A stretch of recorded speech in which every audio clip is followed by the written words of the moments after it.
The Department of Justice under pressure after only releasing a fraction of the hundreds of thousands of its Jeffrey Epstein files by last week's legal deadline and heavily redacting hundreds of pages it did publish. Democrat Ro Khanna and Republican Thomas Massie, who championed the new law requiring these documents be released, now saying they're drafting a House resolution to hold Attorney General Pam Bondi in contempt.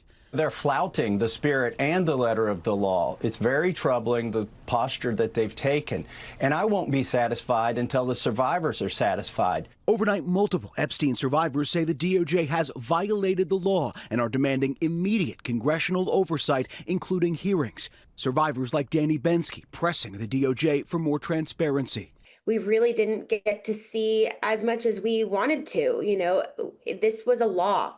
The law was passed and they broke the law. That we only saw a very small fraction of what we needed to see. The Justice Department also facing heat this morning for removing more than a dozen released images, citing victims' privacy concerns. One image taken down and later restored featuring President Trump, the DOJ saying it later determined no Epstein survivors were in the photo. Deputy Attorney General Todd Blanche telling our Pierre Thomas more files will be released soon and insisting there is no effort to protect the president. President Trump has certainly said from the beginning that he expects all files that can be released to be released, and that's exactly what we're doing. Documents released on Friday's deadline include never-before-seen images investigators obtained searching Epstein's possessions, including several showing Trump's political opponents, like photos of former President Bill Clinton and Epstein together. But no Epstein survivor has ever accused Clinton of wrongdoing. A Clinton spokesperson writing, "This is about shielding the White House from what comes next, or what they'll try and hide forever."